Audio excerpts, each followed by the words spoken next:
Muy buenas noches, bienvenidos al vuelo de la abeja. La noticia de la semana probablemente sea el hecho de la vacancia de Pedro Castillo, que no tuvo éxito en el Congreso de la República y que no alcanzó los votos. Ya se sabía y bueno, se suponía que esto iba a ser difícil. Iba a ser difícil porque tiene una sólida representación de casi 40 congresistas que son parte de la bancada de Perú Libre o sus aliados, ¿no? Hay un grupo de congresistas que son de Somos Perú, parte de Acción Popular, Los Morados, Juntos por el Perú y Perú Libre, que ya sabemos que iban a votar así. Sin embargo, hubo algunas otras sorpresas, ¿no? La cantidad de abstenciones, por ejemplo, son lamentables. Hay temas que tienen que ver con asuntos de moral pública, en que se debate uno entre el hecho de aprobar o no aprobar algo que es a todas luces una inmoralidad y que es a todas luces un acto de corrupción. Cuando se plantea una vacancia en el Congreso, no se está ante un juicio de características penales en que hay un fiscal acusador, en que hay una defensa, en la que hay un juez y que hay que comprobar un delito para dar una sanción. Eso no es así. En el Congreso estamos ante un juicio político en el que los juzgadores son los 130 congresistas que tienen que aquilatar los hechos desde una perspectiva ética, moral, ¿no? Y darse cuenta si políticamente es conveniente que una persona que ocupa la presidencia de la República ante unos hechos graves que se han denunciado pueda seguir en este cargo o si es que ha incurrido en la incapacidad moral. En ese sentido, por ejemplo, la defensa del abogado de Pedro Castillo fue un desastre porque constantemente aludió a aspectos de naturaleza jurídica y de naturaleza penal, hablando de estas imputaciones como si estuviera en un juzgado del Poder Judicial y buscando las pruebas y buscando los testigos, cosa que no corresponde. Estamos ante un juzgamiento de índole político y políticamente el Congreso define si es que es correcto que Pedro Castillo siga o no siga en el Congreso. Esa es una primera cosa que hay que tener muy clara, porque mucha gente está cayendo en este juego y dice, ¿y dónde están las pruebas? Bueno, las pruebas están.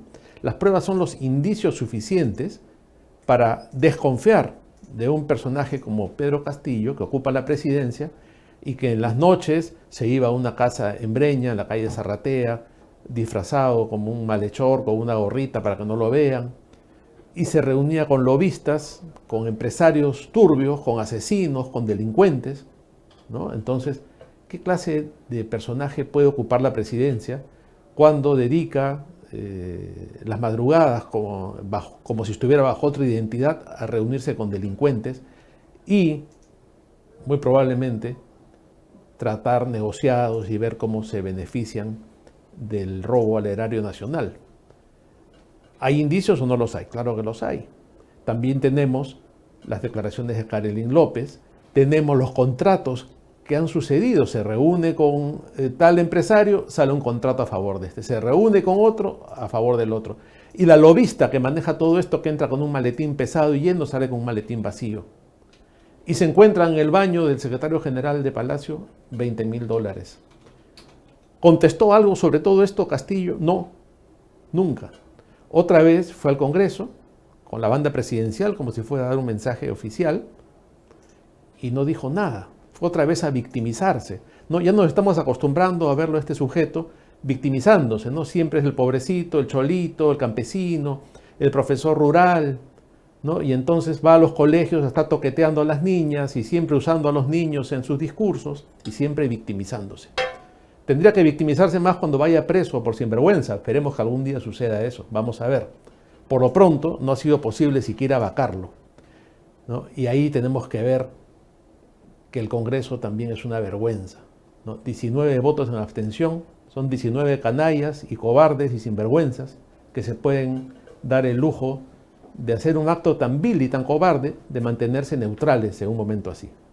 Cuando está en peligro la patria, cuando está en peligro la nación, cuando estamos siendo tomados por una banda de criminales que están en Palacio y en la bancada de Perú Libre y en el partido Perú Libre, no cabe la neutralidad.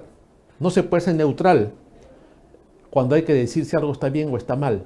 No se puede decir, como ha habido casos, el gobierno está muy mal, hay corrupción, no, y ahí vemos en la pantalla 19 cobardes que votan en abstención, ¿no? 19 mequetrefes que están por gusto sentados calentando un asiento en el Congreso, ¿no? Eso es basura política, gente que no sirve para nada. No se puede uno abstener cuando va un delincuente a tomar la presidencia y se le quiere vacar.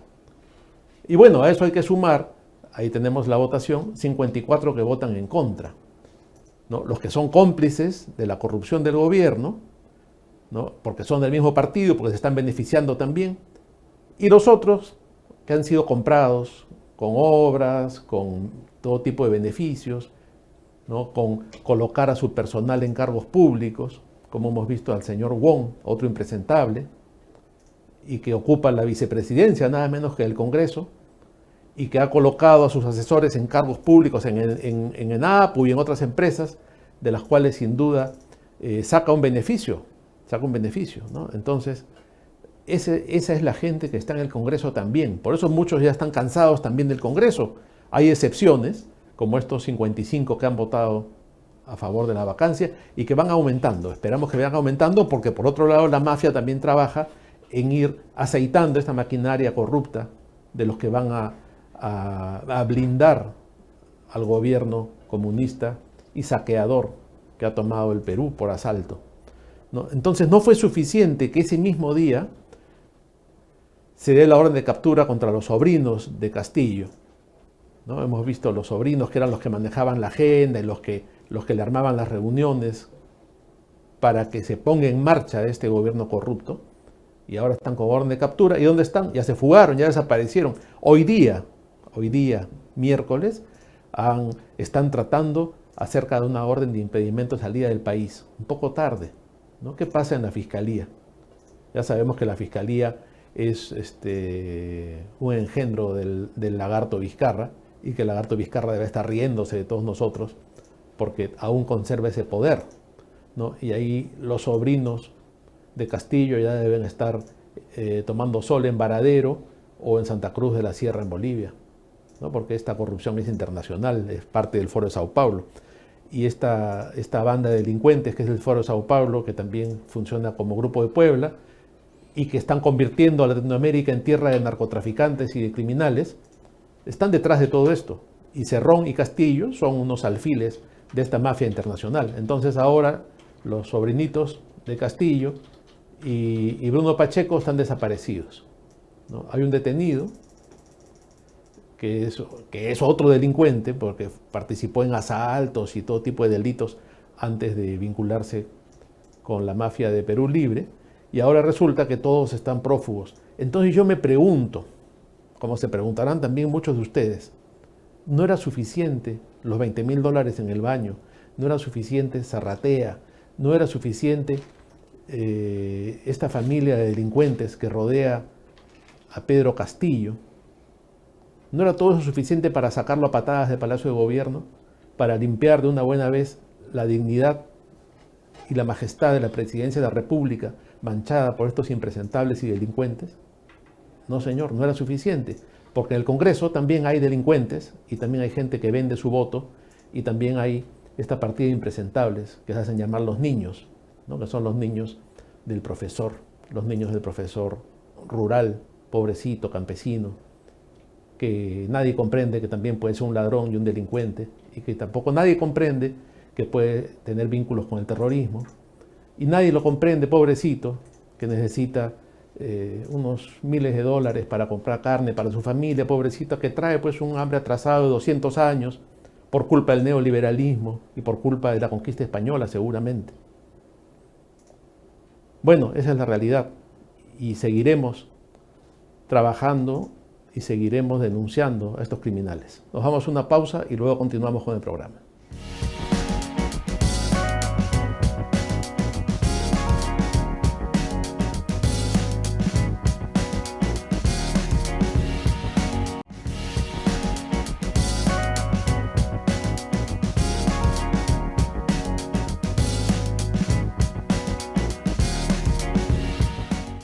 Estamos de vuelta en el vuelo de la abeja. Y hay un tema muy importante que está detrás de todas estas cosas de las que veníamos hablando, y es que la vacancia presidencial, la censura de un ministro y todos estos temas de los cuales últimamente todo el mundo habla están regidos y están creados por la Constitución. La Constitución es la ley que está por encima de todas las leyes.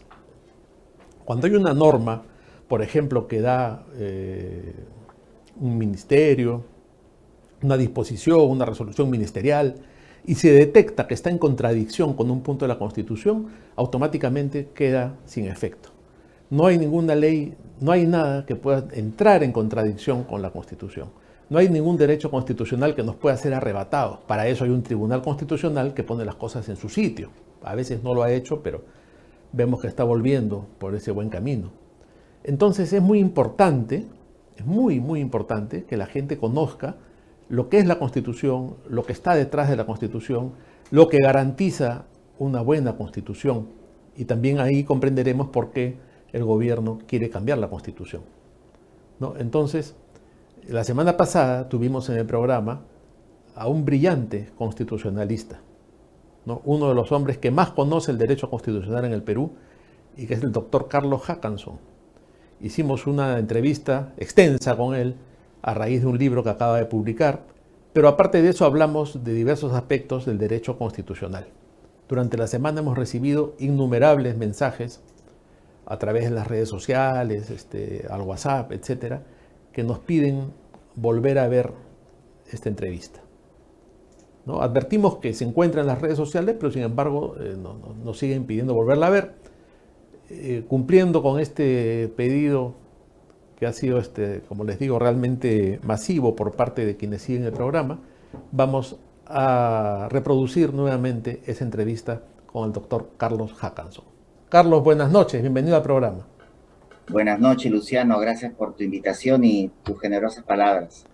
Carlos, vamos a empezar por un tema que hay que dar a conocer, y es la aparición de este libro, La Constitución y tú, que has elaborado de manera muy minuciosa, me consta, porque he visto parte del proceso, con Rocío Chirinos, que es una educadora también de gran prestigio, y que está dirigido a que los chicos conozcan la Constitución, ¿no? Entonces, yo creo que una primera pregunta importante es, ¿qué te lleva a ti, que estás en el tema constitucional, pero a un nivel, digamos, alto, a ir a la base, que es al tema escolar? ¿Qué te lleva a querer llevar la Constitución a los jóvenes? Bueno, en primer lugar, lo que impulsa también a los países realmente constitucionalistas de tradición para inculcar desde pequeños, ¿no? La importancia de esta disciplina que, a diferencia de otras, es una que tiene que permanecer así como en el derecho civil, ¿no? Uno cuando sale a la calle, pues realiza varios contratos, uno de transporte, otro de compraventa, ¿no? No se dan cuenta, pero hay mucho derecho civil diario, ¿no? En nosotros, en derecho constitucional también, ¿no? Y es que para poder realizar esos contratos civiles que uno ve se realiza de manera espontánea, necesita ejercer la libertad y darse cuenta hasta dónde tiene que llegar el Estado, ¿no? Y que el Estado no tiene por qué ser invasivo y entrometerse, por ejemplo, en nuestras decisiones y en nuestras vidas, ¿no? Comprender los derechos humanos como bienes humanos, ¿no? Cuotas de realización que tienden hacia la perfección humana, ¿no? Y comprender también el rol, el papel que cumple los poderes del Estado, que tienen límites, no son omnipotentes, ¿no? Todo eso, ese vacío que notaba que en el colegio que se prestaba, incluso recuerdo que cuando estudiábamos en el colegio lo estudiábamos, pero de manera muy, digamos, comentando los artículos de la Constitución, quería de alguna manera, junto con Rocío, que podamos aportar ideas básicas, ¿no? Que busquen llevar a los más jóvenes la tradición clásica del constitucionalismo, ¿no? para comprender y crear sensibilidad respecto a las libertades. Y eso fue un objetivo y estamos deseosos de que el libro sea la primera, digamos, el primer paso para intentar lograrlo, ¿no? Sí, porque antes había una serie de cursos que de alguna manera cubrían esto, ¿no? La educación cívica, educación familiar, etcétera, que se han ido perdiendo en el transcurso del tiempo a través de diversas reformas Sí. educativas. Y ahora hay un vacío que sin duda este texto viene a cubrir. Otra cosa que me llama la atención es lo didáctico que resulta, porque tiene un Muchas gracias. aspecto que hay que resaltar y es cuando ponen, por ejemplo, cosas del cine, cosas de la literatura, y resulta que un tema sacado del Señor de los Anillos o de cualquier otra película o novela que los chicos conocen, o de un discurso de San Martín, o cosas prácticas, se traducen en una manera de entender los derechos constitucionales. Sí, claro, te quedo agradecido. Digamos, te confieso que en la universidad también, o en algunos libros universitarios, tengo esa tendencia. A veces yo me reconozco y lo digo como algo así como constitucionalista friki, en ese sentido, con mis alumnos de la universidad. Y eso lo vi válido porque el hecho constitucional es la consecuencia de tanto un proceso histórico como cultural, ¿no? Y en lo cultural, pues se manifiesta de muchas maneras, ¿no? Eh, Uno ve la Guerra de las Galaxias y uno ve que es una lucha de los Jedi frente a los Sith por la libertad, ¿no? Y la opresión contra la tiranía, ¿no? Contra la tiranía, son los mismos temas, ¿no? Son los temas de siempre, ¿no? Y, o también la frase que mencionas, claro, por ejemplo, la frase, por ejemplo, que los solos tienen mucho en la cabeza, es decir, un gran poder conlleva una gran responsabilidad. Pero eso no es el tío Ben del Hombre Araña, ¿no? No, eso lo dijo Roosevelt, ¿no? Lo dijo Roosevelt, ¿no? Poco antes de fallecer, lo dijo Roosevelt, gran poder conlleva gran responsabilidad, ¿no? Pero eso la cultura americana se lo pone en voz, ¿no? Del tío Ben, ¿no? Para inculcarle el deber ciudadano, ¿no? El deber ciudadano, ¿no? Que le toque incluso pues, hasta un superhéroe, ¿no? Son maneras que tengo de refrescar a lo mejor temas que pueden ser un poco densos, ¿no? Y el Señor de los Anillos, claro, ¿no? Finalmente el anillo expresa el poder absoluto, ¿no? Y cuando nacieron los anillos para dispersar el poder, nace uno, aparece uno sin que se dieran cuenta los demás, que fueron engañados, que nace uno para controlarlos a todos, ¿no? Precisamente la Constitución evita que ese poder se acumule, ¿no? Y eso debe inculcarse, por ejemplo, a los alumnos desde muy chicos, ¿no? Claro, y yo veo que esta visión desde la cultura, desde el cine, la literatura, se convierte en una herramienta muy pedagógica porque no hay mejor manera de comprender cosas que podrían ser muy densas, explicadas de otra manera, que a partir de la propia experiencia del chico, ¿no?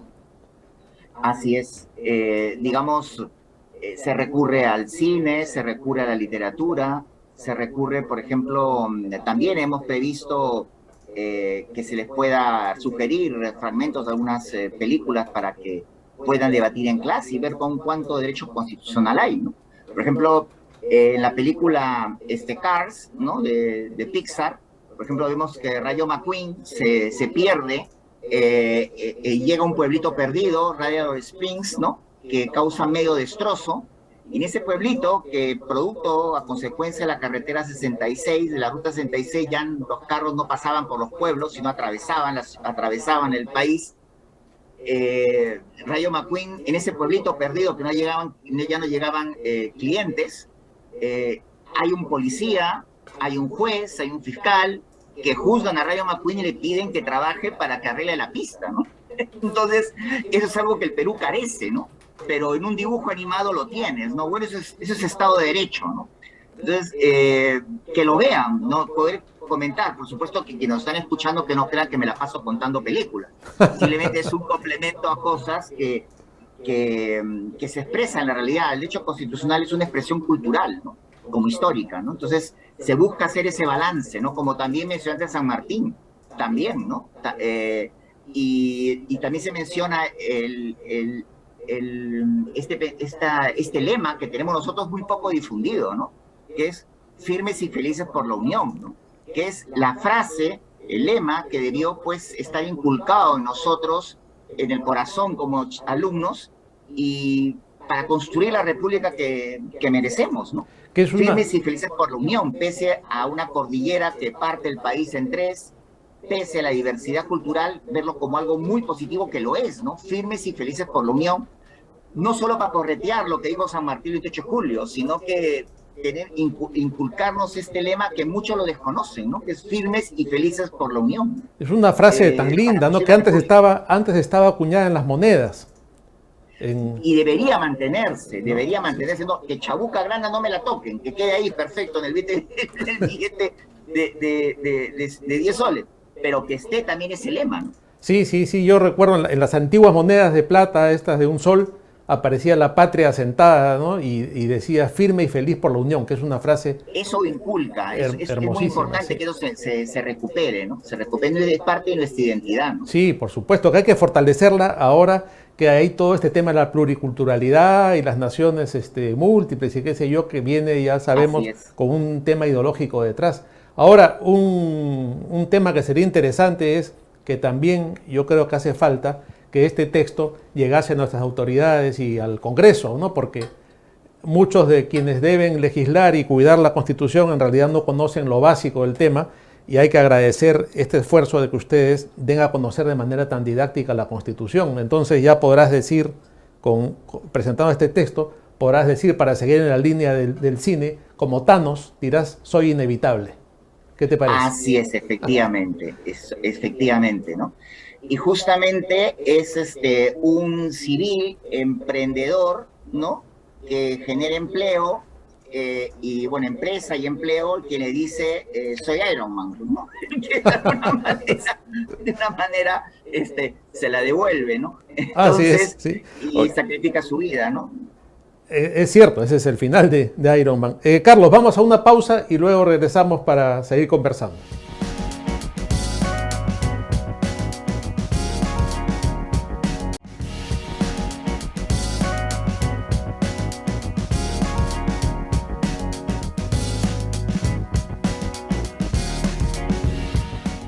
Si me permites, Carlos, un tema que también ha tenido mucha repercusión en el ambiente político en las últimas semanas ha sido la resolución que tomó el Tribunal Constitucional de finalmente dar por terminado el asunto del frontón, que durante 35 años ha estado vigente.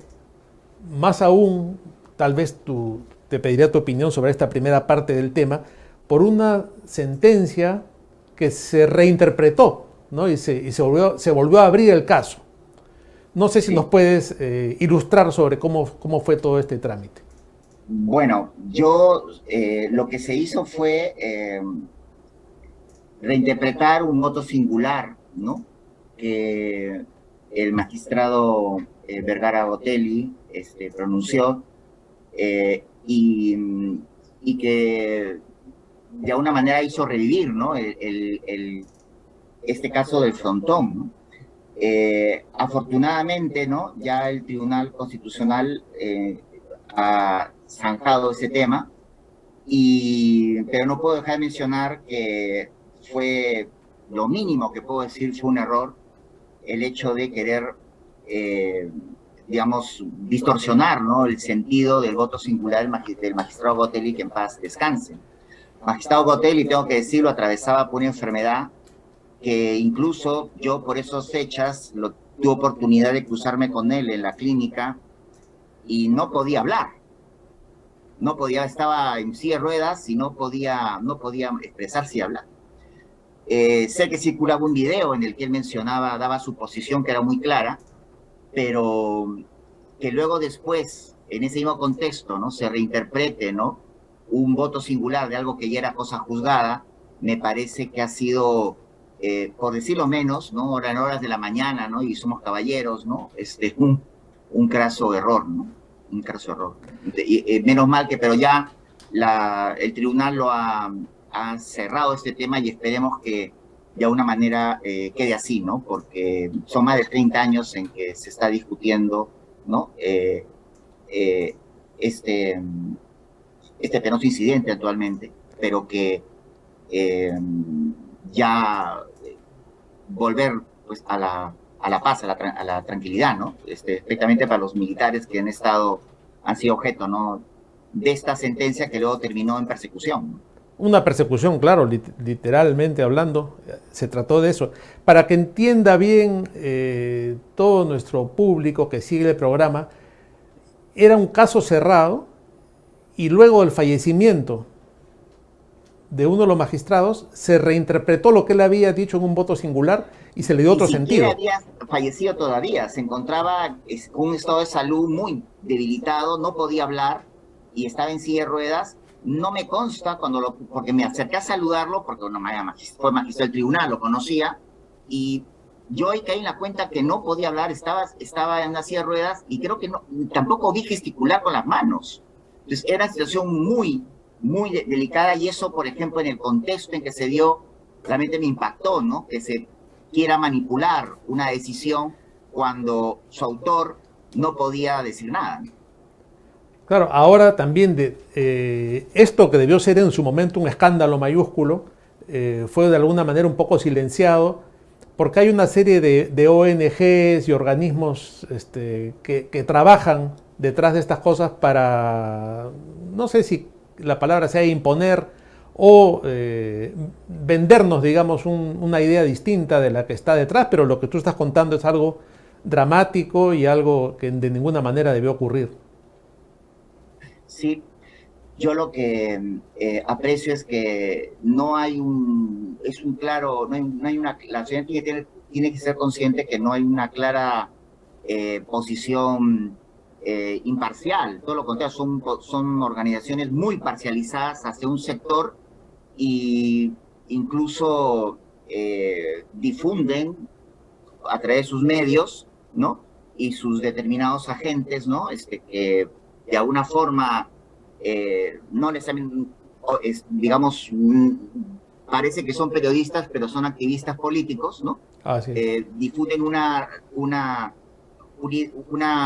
realidad que no lo es. Es decir, es una versión de un caso que se ha distorsionado, ¿no? A través de los medios en la mente de la gente y a través de instituciones que son muy parcializadas y que menos que periodismo es activismo político. No, sin duda, eso es así.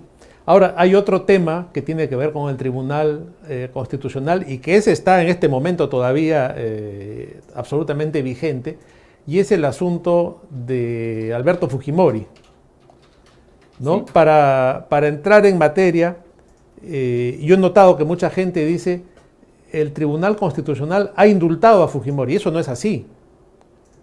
Lo que ha hecho... No, el indulto es una gracia presidencial Claro. que se otorga evidentemente solo al jefe de Estado, ¿no? Lo que ha hecho el tribunal es cumplir con la resolución que en su momento dictó la Corte respecto a la validez del indulto, que fue en la práctica una lavada de Poncio Pilato, y dijo que sea la justicia constitucional del país la que lo resuelva. Y eso ocurrió. La Corte Interamericana de Derechos Humanos. Así es, la Corte Americana en su resolución sostuvo que sea la justicia constitucional del país quien resuelva la validez. Y empezó en el poder, la Corte Suprema resolvió que no era válido, ¿no? No voy a detenerme, ¿no? en las críticas que se hicieron con respecto al contenido de resolución ni al juez provisional que lo hizo, sino que eso siguió su curso y la sede constitucional termina prácticamente, la justicia constitucional termina o culmina en el Tribunal Constitucional. El habeas corpus fue conocido por el tribunal y ha resuelto que ese indulto es válido. Por tanto, ha cumplido el tribunal con su cometido, que es administrar justicia constitucional y cumplir con lo que la Corte Interamericana le había pedido, ¿no? Es una clara contradicción que la Corte, que son jueces y que deben velar precisamente por una actitud de imparcialidad, digan que se resuelve en el Perú, pero condicionado a que fallen en contra de ese indulto. Eso es una labor de un juez. Es decir, han tenido que enviar, es decir, ya dieron la posibilidad al país que resuelva, llegó ante el Tribunal Constitucional y el Tribunal dijo que el indulto es válido. Y el indulto es el perdón. Lo que tiene que quedar claro a las personas es que el indulto no está anulando ni dejando como que pareciera que no existiera la sentencia condenatoria de Alberto Fujimori. Lo que el indulto hace es perdonar que siga purgando condena, ¿no? De los 25 años ha cumplido condena 18 y que por su estado de salud que se le otorga la libertad, pero eso no significa que el veredicto haya cambiado, ¿no? Del juez, ¿no? Claro, esa es una muy buena acotación, ¿no? Porque no es que el Tribunal Constitucional ni el indulto de Kuczynski quiten la culpa ni digan no hubo el delito ni hubo la sentencia, sino que lo que hacen es en consideración del estado de salud del presidente Fujimori por su avanzada edad, se le indulta, es la palabra, ¿no? Y sale en libertad. Ahora, habiendo dicho lo que dijo la Corte Interamericana de Derechos Humanos y habiéndose lavado las manos, como tú bien has graficado, corresponde que ahora ellos intervengan nuevamente.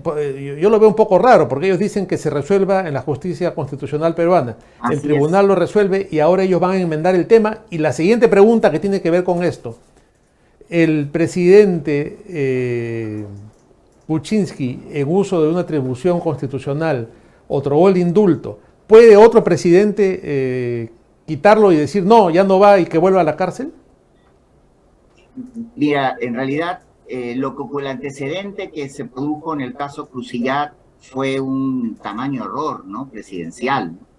El indulto es un derecho de gracia que tiene el presidente, el jefe, como jefe de Estado que personifica a la nación y que está motivado por varios elementos. Puede ser por la unidad nacional, por un tema estrictamente por su naturaleza política, ¿no?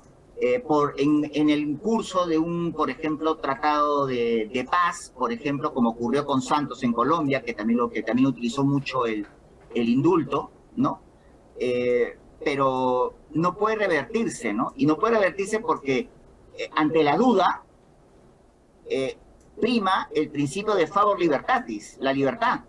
Entonces yo no puedo, por ejemplo, si hay duda de su validez, tiene que darse prioridad a la libertad, ¿no? Principio de favor libertatis, ¿no? Y luego, por otro lado, el indulto como institución está reservado al presidente y de él de alguna manera perdóname la expresión, pero se ha prostituido a esa institución con otorgar indultos el Día de la Madre, en Navidad, en Pascua. No confundan el indulto con beneficios carcelarios. El indulto es la excepción, ¿no? Y marca, ¿no? Produce un efecto en que el jefe se pronuncia sobre un tema que tiene un contenido político, que está revestido jurídicamente, produce efectos jurídicos, pero que no puede estar sacándose a la calle cada rato. Es decir, es la excepcionalidad, ¿no? Que es lo que le da ese revestimiento, ¿no? Pero aquí el indulto se ha utilizado como un beneficio carcelario, que inventen más beneficios carcelarios por justicia que existan, pero que no sea el indulto, ¿no? Entonces, eso también complica mucho las cosas, ¿no? Es una institución de excepcionalidad que el jefe de Estado, y por eso es de gracia, ¿no?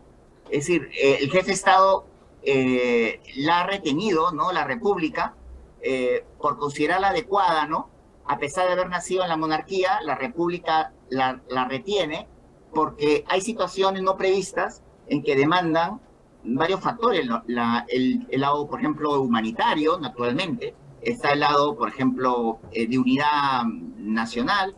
La idea de que el jefe de Estado pueda poner fin, por ejemplo, a un conflicto, una crispación tan prolongada que para la salud de la nación no es conveniente, ¿no? Y que sabe que él va a pagar los platos rotos de su decisión, pero que luego más adelante se va a comprender, ¿no? parte de la labor de un jefe de Estado es, y esto por ejemplo también se toma, esto los reyes lo tenían muy claro, pero en la república también los problemas se presentan al margen de si es una república o una monarquía, pero en una república, digamos, los problemas, como una monarquía, los problemas se presentan de tal manera que esta institución puede de alguna forma propiciar el fin de una etapa y comienzo de otra, con la prudencia del caso, ¿no? Ahí por eso tiene un contenido político muy fuerte, ¿no? No es un capricho, ¿no? Si se observa el indulto como una excepción, una regla, se comprendería mejor, ¿no? El problema es que este activismo político disfrazado de periodismo, que no es periodismo porque el periodismo busca la verdad, ¿no? Complica mucho el escenario, ¿no? Y la gente está muy desinformada. Sí, bueno, esa es la verdad, ¿no? Y interesante que se sepa todo esto que está detrás y el origen, además del origen que has mencionado, que viene desde la monarquía, por lo cual el presidente actuaría por sí y ante sí, y ahí no hay más que decir, ¿no? Porque es una gracia que corresponde a él y que ahora, bueno, está en medio pues, de un mare magnum y un laberinto de cosas que ya casi es incomprensible quién tiene la última palabra en esto. Eso lamentablemente está pasando. Carlos, con tu permiso, hacemos una nueva pausa y luego retornamos.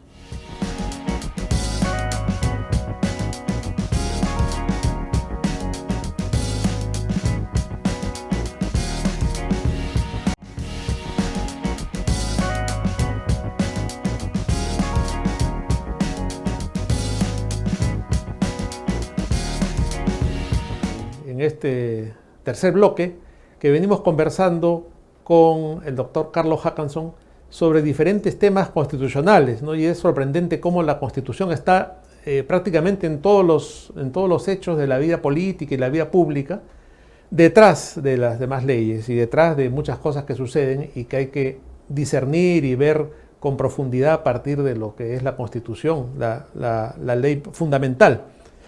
Y sobre este tema también que tiene que ver con asuntos constitucionales, Carlos, ha reaparecido en la escena política Francisco Sagasti, ¿no? Ya ha aparecido con algunas propuestas para poner fin a la crisis que vivimos, pero que hay que volver un poco atrás, ¿no? Para ponernos en la escena.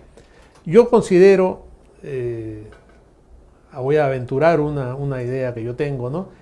Que gran parte del desastre que vivimos comienza cuando el señor Vizcarra cierra de manera abrupta el Congreso y también sin un fundamento constitucional, con esta figura de negación fáctica de la confianza y con la aparición en el Congreso de una manera violenta del señor Salvador del Solar, que entra empujando la puerta y plantea la cuestión de confianza. En ese momento, ¿qué comentario harías tú desde un punto de vista de la Constitución del Estado y todo lo que pasó, ¿no? El cierre del Congreso, la denegación fáctica? ¿Cuál es tu opinión? Bueno, mi opinión sobre el tema es parte, yo creo, ya desde las elecciones de 2016. La elección de 2016, digamos, rompe con una predictibilidad que en el Perú, de alguna manera, se venía gestando, ¿no? Siendo un país que no tiene un sistema de partidos, empezó a generar una especie de predictibilidad en las elecciones, que incluso para los mercados y la política, pues, no exenta, ¿no? Pues de incidentes de todo tipo, pues se venía llevando. Elecciones Toledo-García gana Toledo, elecciones García-Humala gana García, elecciones Humala, Keiko Fujimori gana Humala, elecciones Keiko Fujimori, pero Pablo Kuczynski, y viene el quiebre, ¿no? No vamos a detallar qué es lo que ocurrió, y luego en la solución, lo que ocurrió dio lugar a que existiera un presidente que era, creo que no sé si la tercera o cuarta fuerza política, y que cuando tenía toda la posibilidad de llegar y consensuar una gobernabilidad con la bancada, que en ese entonces tenía como 73 escaños, por responsabilidad de ambos lados, esto no dio lugar, y por razones políticas, incluso de lealtades ideológicas, ¿no? Con quienes lo llevaron al poder, dio lugar a lo que estamos viviendo, ¿no? De alguna manera, algo pasaba también bajo los últimos años de Ollantumala, pero esto se agudizó con la crisis que para mí ya se termina de configurar a partir de 2016, ¿no? Eso terminó llevando a Martín Vizcarra al poder y la historia ya la conocemos, ¿no? Y sobre el tema que llevó a la disolución, te diría que las personas, incluso con mayores oportunidades que han tenido para educarse y que de alguna manera dentro de la política o como activistas fuera de la política, son las que irónicamente nos han llevado a esta situación. Es algo que uno se pone a pensar y no entiende, que cuando las reglas juegan para ellos, todo vale, ¿no? Si no juegan para ellos, pues las haremos valer, ¿no? ¿Qué es lo que está pasando ahora con lo que hemos hablado desde el indulto donde el tribunal no hace mucho era bendecido porque bendijo el golpe de Estado que menciona de elección parlamentaria, y ahora el mismo tribunal pues es odiado, ¿no? Entonces eso, digamos, no hay ninguna coherencia por donde lo veas, ¿no? Y esto a nivel supranacional. El Perú está de alguna manera muy, digamos, tomado, ¿no? Por muchos organismos no gubernamentales, hay que decirlo, que son los que hacen y deshacen en el país en los temas que les importan, ¿no? Y al punto de poder llegar, ¿no? En los últimos 10, 15 años, 10, 12 años, ¿no? Llegar a la más alta magistratura, que es la presidencia.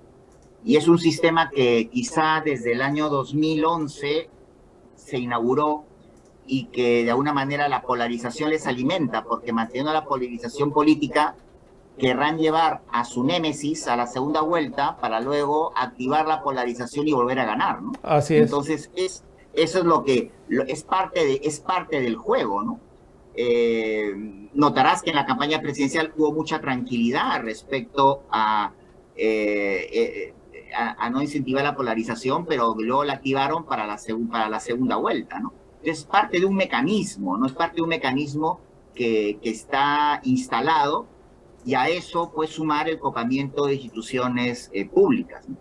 La propuesta que hizo el expresidente Sagasti, pues es algo así como, me parece, al que le gusta leer poemas, ¿no? Es un poco de justicia poética, ¿no? Justicia poética, que sea el pueblo el que llevó al presidente al poder y sea el pueblo que lo saque, ¿no?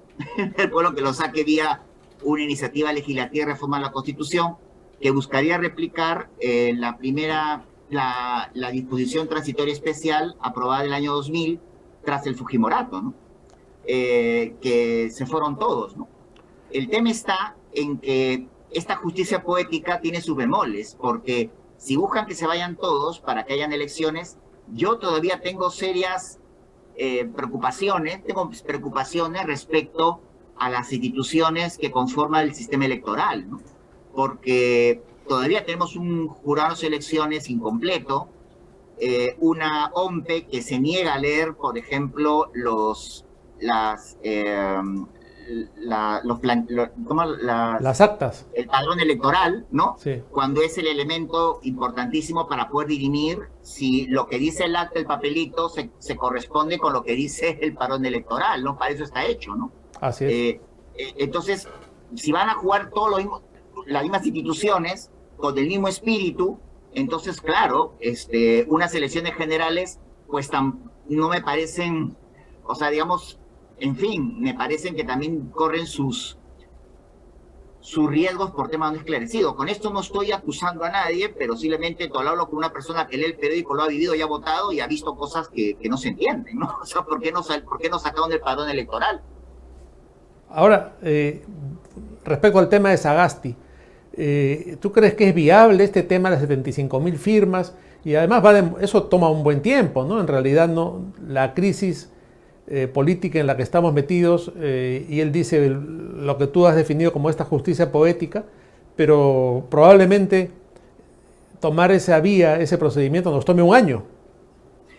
Sí, y luego me da la impresión, por ejemplo, hay dos formas, ¿no? La primera que la iniciativa llegue al Congreso, que el Congreso la apruebe por 2 legislaturas ordinarias sucesivas con mayoría favorable con mayoría de 87 votos, lo cual nos pone en el escenario de la vacancia que no hay los votos.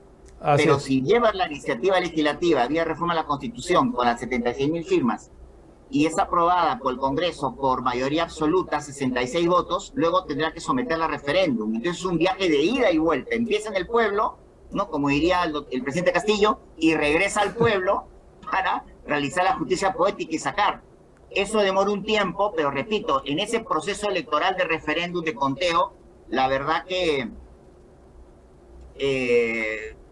no me queda, si no van a ver el padrón, si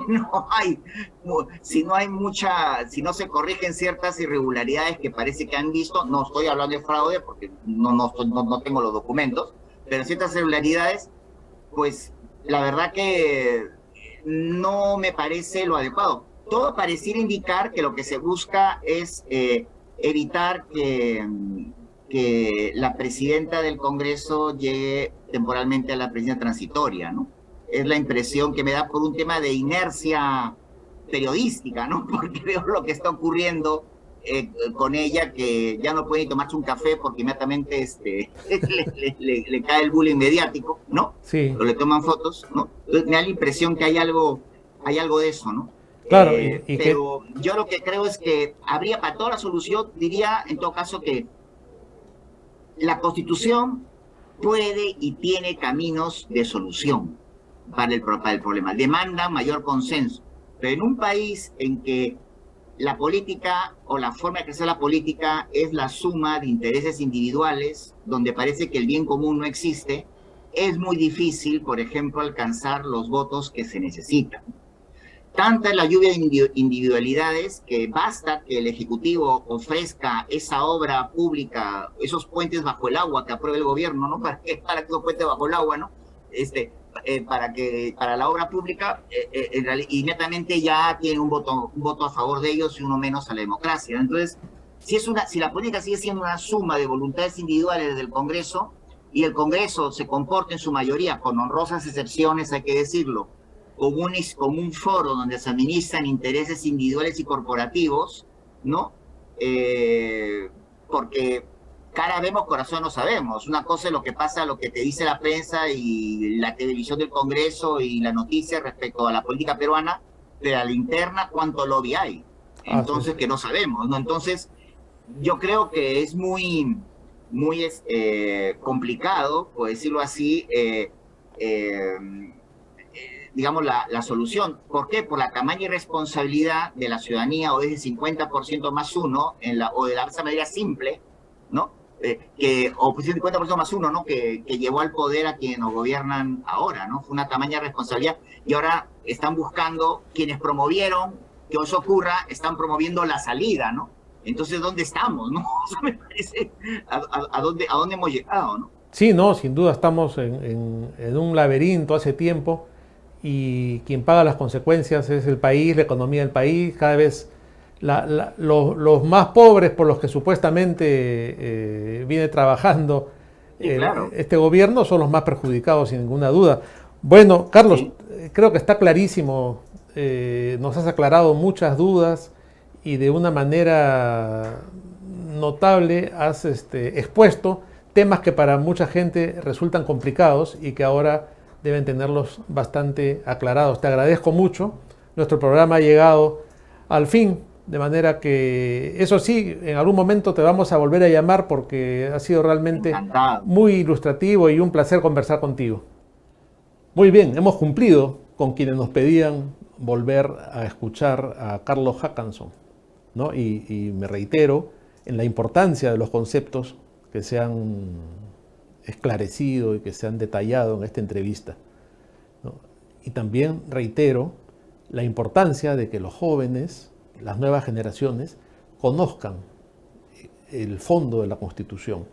¿Por qué es importante que se respete la Constitución? ¿Por qué es importante en este momento defenderla de aquellos que nos quieren cambiar la Constitución? Porque con eso nos cambian el modo de vida, el tipo de Estado y los derechos que la Constitución nos respalda y protege.